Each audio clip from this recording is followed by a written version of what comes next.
My reality. Huh. Okay, so I do see the world differently. It does affect my relationships. Well, my old lady has always said that she thinks I'm strange anyway, but if she can put up with me for 20 years, she's pretty fucking hardcore. You see, I don't see that when I look around, I don't see a three dimensional actual reality that I'm living in. I know it's a lie. I perceive my surroundings as information that is being broadcast from some infinite point to right here. That's what quantum mechanics tells us. That's what the holographic principle of reality tells us. People smarter than me.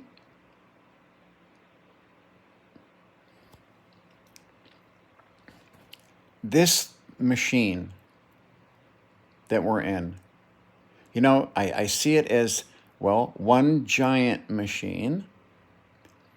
And then just below that surface, there's another sublayer of machines. And under that, there's another sublayer of machines, and so forth until you get down to the little molecular machines that run our bodies. The machines that make ATP or the electron transport chain. Those two things have always just amazed me. How they function and operate. Machines with bearings and moving parts, and it's just all mechanics. There's no fucking blueprint for those. Those little machines don't have DNA, and DNA does not determine the function of those little machines.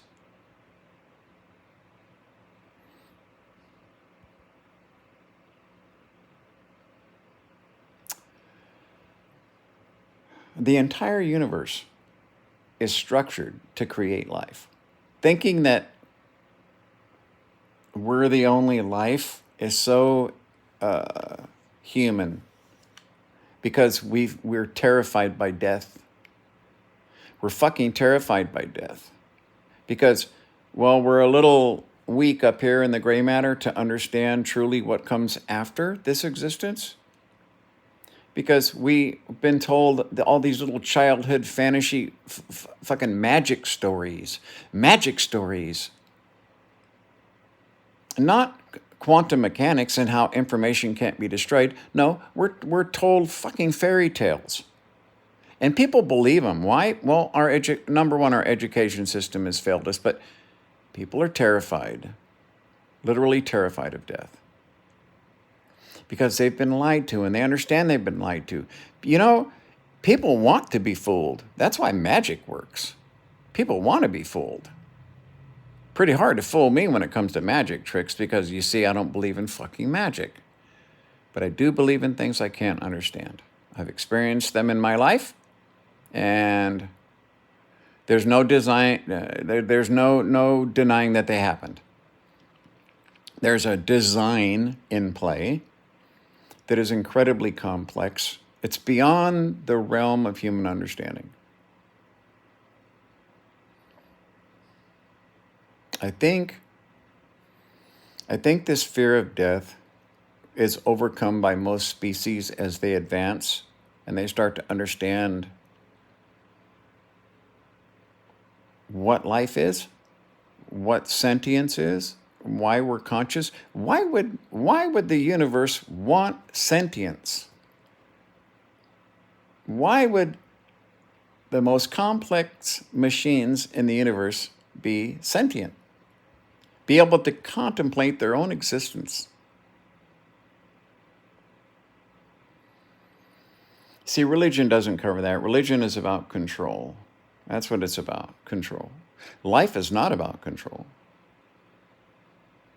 Life is something that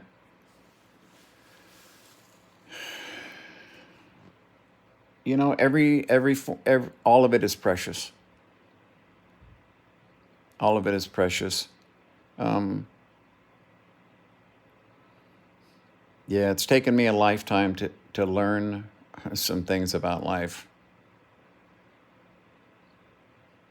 Digging deeper, I believe, digging deeper than the normal level of wanting to understand my reality? Most people don't care.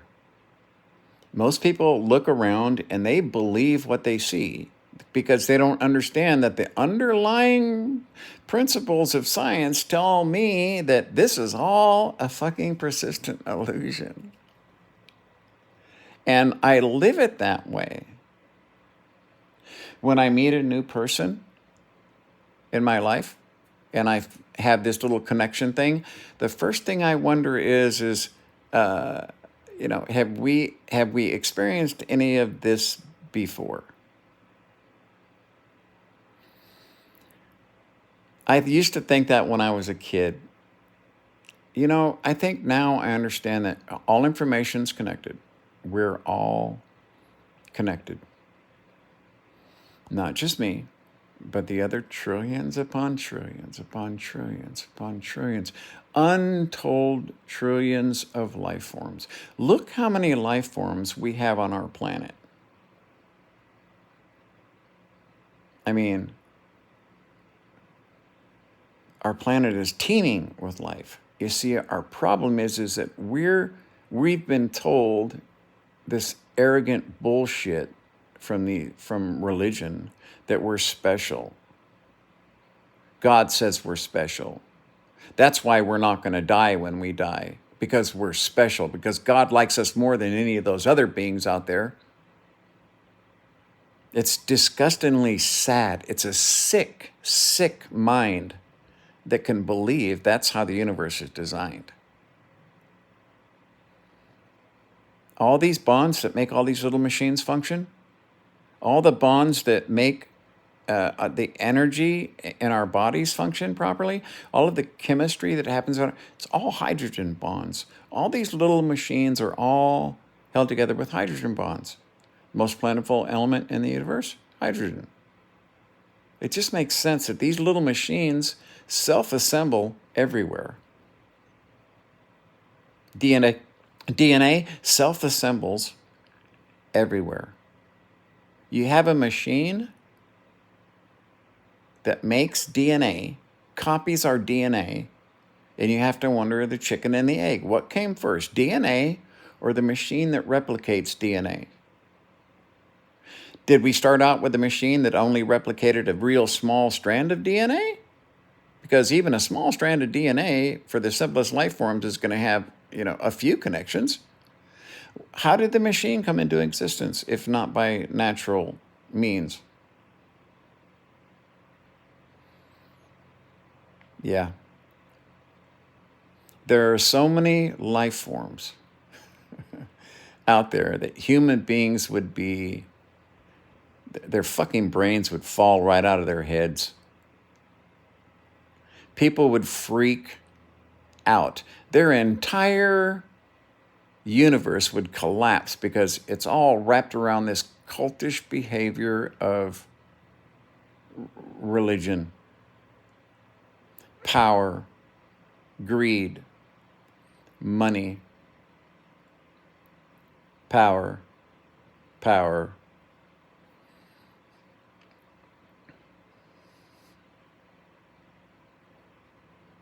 I'm sure there's a lot of species out there that end up just like us. I'm sure there are a lot of species out there that end up just like us. No doubt in my mind.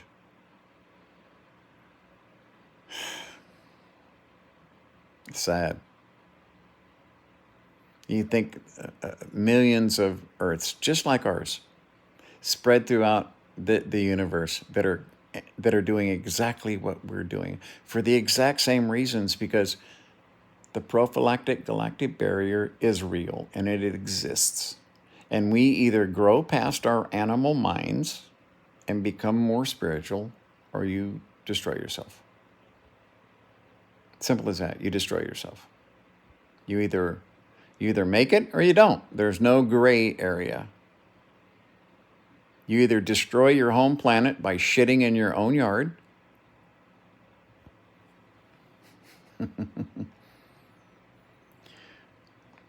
yeah, The prophylactic galactic barrier. That is my, that's my, that's my creation. That's the only way I can explain it, is that there's a mechanism in the universe that is designed to stop, like an immune system, to stop beings like us that are destructive from advancing past a certain stage. We get right to the point where, okay, yep, this is one of the bad experiments, and the universe is going to terminate it. And this is the mechanism by which it does that. It leaves the animal brain in place, and there's a transitional period. And if your society has been set up to make it through that transitional period, then you're okay. But if, like us, capitalism and greed and politics and religion, they've all set up this system that is self-destructive, but there's no way of stopping it, there's no transitional point, okay, then you cease to exist. That is where I see the human race heading, unfortunately, without intervention. I, for one, would... I would, yeah, please. You know, if there's an alien species watching, nothing would serve us better for our future and the future of the next 1,000 generations than to have an advanced species land and say, okay, guess what? So this planet isn't yours. You've only been here for a short period of time. So now you're going to do things our way. Every normal average person on the planet would benefit immensely beyond imagining. The only people that would suffer would be people who want a $500 million fucking yacht or a $44 billion microphone. You see? Or someone willing to kill hundreds of thousands of people for money, like the Sacklers.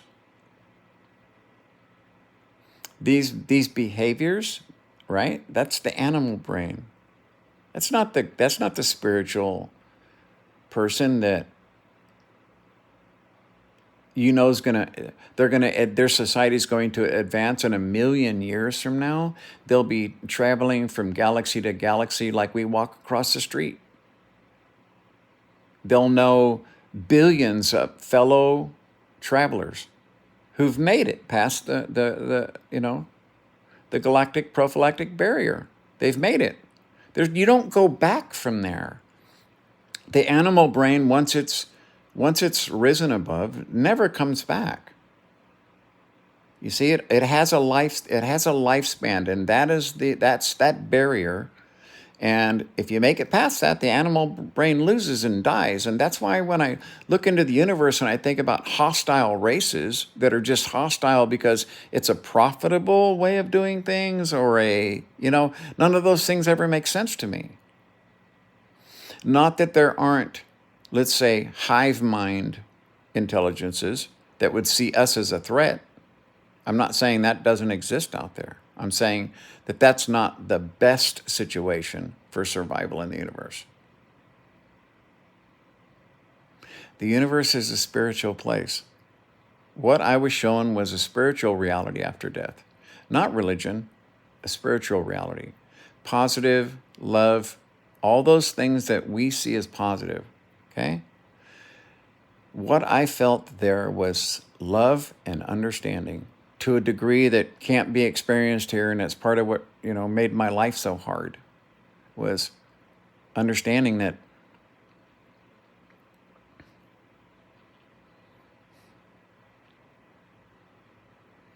yeah, we may not make it.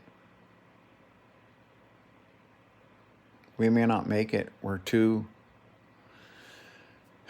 We've put a system in place that terrifies me, because I see how if it crumbles, everything crumbles with it. It's not like we can disassemble this thing in 100, 200, or even 300 years. We can't. See? It's fucking scary. This machine that's been put in place functions one way in one direction. There's no off-ramps. It's one straight fucking line to destruction, because their animal brain is still superior in us. And how do we conquer that? biologically, physically impossible. We need those special people throughout history to raise us above the animal mind. And unfortunately, we don't get to hear those voices anymore. We have the voices of commercially owned, privately owned megaphones that we consider to be news or information sources, Google, whatever, okay? We're fucking spoon-fed a reality that we're supposed to accept so that the machine can continue to function. What happens when that reality falls apart? It's the end of society. Things will really get bad. People have no idea how bad it can get. When people start saying, fuck you, I'm not going to work, I'm going to stay home and protect my family from these roving gangs of people out looking for food. And if you don't think that's not possible, you don't understand history. When food starts becoming scarce because of what we've done to the planet, okay, there will be people that will say, I'm going to take what you have because I want to live till tomorrow. You know why? Because what they see is blackness after death. The pure, true animal is the last ones who will survive our collapse. Because they will be willing to be animals. Because it's the superior part of their mind. They know that in order to survive, they're going to have to take, kill, whatever it takes to get it from others who they could care less about. Because life has no meaning for them. The end will be fucking horrifyingly bad. I used to talk about that. I don't so much anymore.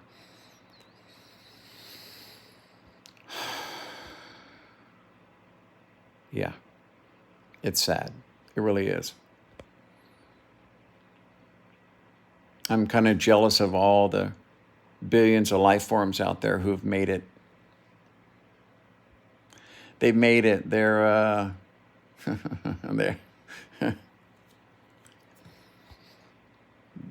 they're on the path to righteous happiness. Existing for the sake of existence, not needing anything. People tend to underestimate what intelligence can achieve. When we learn to manipulate matter in its smallest forms, quarks, muon fields, all that, we'll be able to turn shit into chicken sandwiches or anything else you need. And at that point, only life matters. That technology is probably shared with races throughout the universe by those who've acquired it, okay?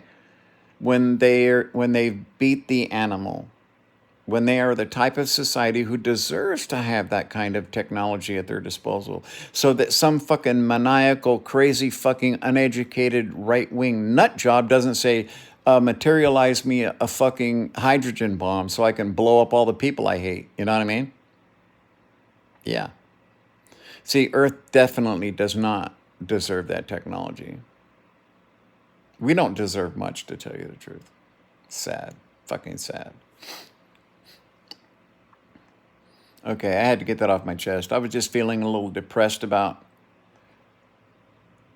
I try to tell people this is not real. And the day that you start looking at your reality as what it truly is and accepting it mentally, okay, logically, scientifically, instinctually, understanding what your real reality is, why we perceive it the way it is, etc., that's a path towards freedom. I tell people I'm the luckiest, happiest guy in the world. I just have to live with the truth. That's the part of the deal that's not so good. But being able to enjoy life every day and understanding what life is every day and appreciating it every single day, not needing every single day, not wanting every single day, caring about others every day because it makes me feel good.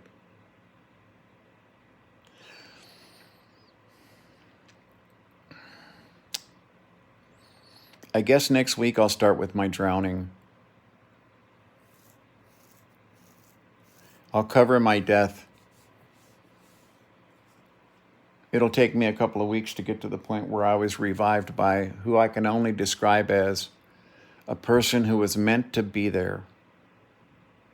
Only that person, I imagine, for 1,000 miles around, could have been the one who saved me.